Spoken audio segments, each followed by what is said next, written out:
Set in order মানে সুবিন্যস্ত করা।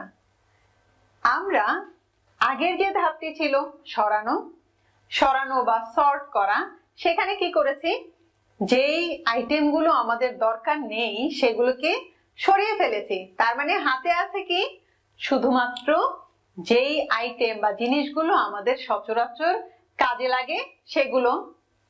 এগুলো নিয়ে আমরা কি করব, ইংরেজিতে একটা এই স্টেপের সেট ইন অর্ডারের একটা স্লোগান আছে, সেটা হচ্ছে a place for everything and everything in its place। সবকিছুর একটা নির্দিষ্ট জায়গা থাকবে এবং সবকিছু তার নিজের জায়গায় থাকবে। অতএব আমাদের এই ধাপে খুব চিন্তা করে দেখতে হবে আমার কোন জিনিসটা কোথায় রাখলে আমার জন্য কাজটা সবচেয়ে বেশি সহজ হয়। অতএব আমাদের কি করতে হবে, একটা আইটেমের লিস্ট করতে হবে কি কি আছে, সেটার কোন আইটেম কোথায় রাখলে আমার কাজের সবচেয়ে বেশি সুবিধা হবে সেই জিনিসটা আমাদের ভেবে বের করতে হবে।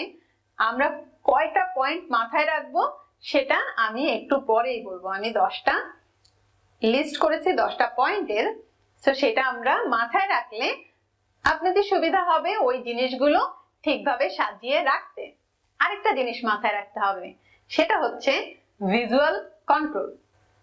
বাইরে থেকে যে কেউ আসলেই যেন বুঝতে পারে আপনার কোন জিনিসটা কোথায় থাকার কথা এবং কতটুকু থাকার কথা।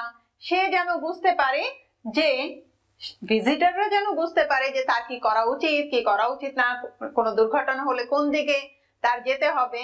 আর আপনি এই জায়গার মালিক হিসেবে আপনার নিজেরও জানতে হবে কোন জিনিসটা কোথায় থাকবে, কতটুকু থাকবে। অতএব ভিজুয়াল কন্ট্রোলটাও আমাদের মাথায় রাখতে হবে। ওই যে বলেছিলাম সুবিন্যস্ত করার 10টি পয়েন্ট আমরা এখন একে একে ডিসকাস করব। 1 নম্বর পয়েন্ট হচ্ছে, যে জিনিস আপনার ওই পার্টিকুলার কাজে লাগবে। ধরুন আপনি 2টা কাজ করেন একটা প্লেসে বসে, রাইট? সো 2 ধরনের কাজ, হয়তো এই পাশে এক ধরনের কাজ করেন, এই পাশে আরেক ধরনের কাজ করেন।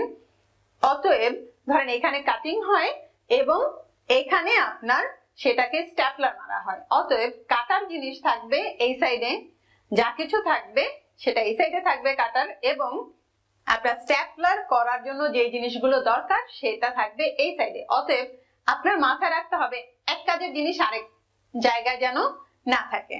Point number 1।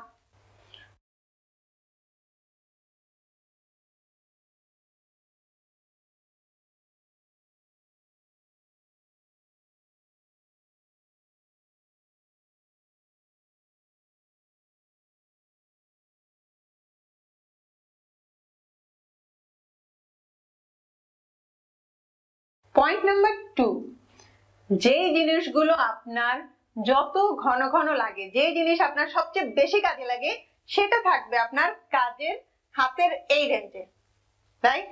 আরেকটু যেটা কম লাগে সেটা থাকবে আরেকটু দূরে। আরো যেটা কম দরকার হয়, আমরা তো জানি যেগুলো আছে সেগুলো আমাদের সপ্তাহে অন্তত একদিন দরকার হয়, অতএব সেটা থাকবে আরেকটু দূরে। তার মানে এই রেঞ্জে থাকবে সবচেয়ে ঘন ঘন যেটা কাজে লাগে সেটা, এইটুকু রেঞ্জে থাকবে তারপরে, এবং দূরে থাকবে হচ্ছে তারও কম যেটা ঘন ঘন কাজে লাগে সেটা। জিনিস রাখার সময় আমাদের মাথায় রাখতে হবে যেন আমরা এমন কোনো জিনিস কোথাও রাখবো না যেন আমাদের ঝুঁকে কাজ করতে হয় অথবা আমাদের শরীর টুইস্ট করতে হয়, মোচড়াতে হয়, রাইট? অতএব আমাদের বাঁকা হওয়া যাবে না, ঝুঁকে কাজ করা যাবে না। অতএব যেই জিনিসটা আমাদের সবসময় ঘন ঘন কাজে লাগছে সেটা আমাদের রেঞ্জের মধ্যে থাকতে হবে, যেন ঝুঁকতেও না হয় আবার উঁচু হতেও না হয়।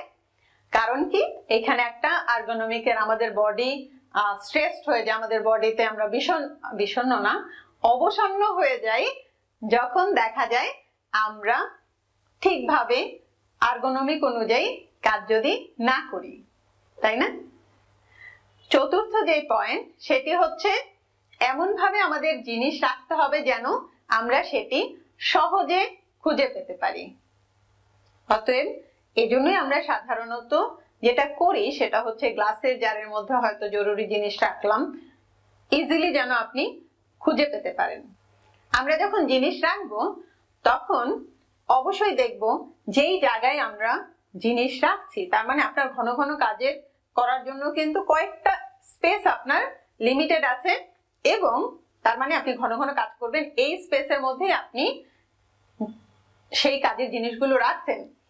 অতএব আপনার কাজের জায়গাটা যেন স্পেস ইউটিলাইজেশন প্রপারলি হয়। হয়তো একটা জিনিস রেখেছেন এতটুকু জায়গা, উপরের অর্ধেক জায়গা ফাঁকা আছে, সেটা না করে আপনার জায়গার সঠিক ব্যবহার করতে হবে।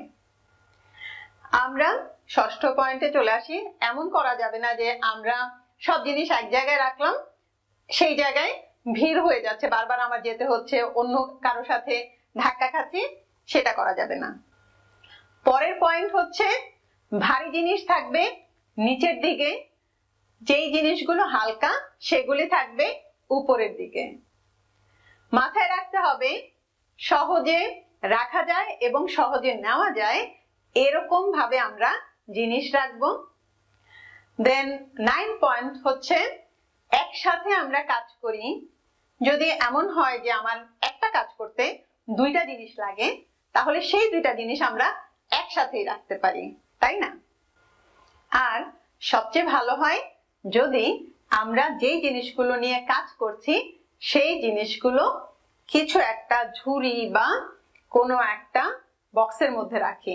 কারণ সাধারণত দেখা যায় আমরা যদি কোনো একটা জিনিসের মধ্যে ছোট ছোট জিনিস না রাখি, মানে বক্স বা ঝুড়ির মধ্যে না রাখি, হারিয়ে যায়, অথবা সেই ঝুড়িটাকে আমরা একটা নির্দিষ্ট প্লেসে রাখতে পারি। অতএব আমরা যে 10টি পয়েন্ট বললাম, সেই 10টি পয়েন্ট যদি আমরা মাথায় রাখি তখন কিন্তু আপনার সুবিন্যস্ত করাটা অনেক বেশি সহজ হবে। এটার কার্যপ্রণালী আমি এখন বলি। আবারও ছবি তুলতে হবে। ফার্স্টে আগে কিরকম ছিল সেই ছবিটা আমরা তুলবো। তারপর আপনার বর্তমানে যে জিনিসগুলো হাতে আছে সরানোর পরে সেই আইটেমগুলো দেখবেন, কোথায় আপনার জিনিসগুলো রাখলে সবচেয়ে ভালোভাবে আপনি কাজ করতে পারবেন। ঘন ঘন যেটা কাজ সেটা আইটেম কাছাকাছি থাকবে। এইভাবে যে 10টা পয়েন্ট বললাম সেভাবে আপনি সুবিন্যস্ত করবেন। ভিজুয়াল কন্ট্রোল এনশিওর করা, মানে কোনো জিনিস যদি আমি সরাই তাহলেও যেন আমরা নিজেরা বুঝতে পারি সেই জিনিসটা আবার কোথায় রাখতে হবে, সেটাও মাথায় রাখতে হবে। লাস্টে আবার ছবি তুলতে হবে। সো এই ক্ষেত্রে আপনার ক্যামেরা তো লাগছে, তার সাথে কিন্তু জিনিস সাজিয়ে গুছিয়ে সুবিন্যস্ত ভাবে রাখতে আপনার আরো কিছু আইটেমের দরকার হতে পারে সুবিন্যস্ত ভাবে রাখার জন্য, সেটাও মাথায় রাখতে হবে। আমরা এই পর্যায়ে আলোচনা করলাম দ্বিতীয় ধাপ সুবিন্যস্ত করা নিয়ে। স্বচ্ছ তৃতীয় ধাপ নিয়ে আলোচনা করব পরের ভিডিওতেই।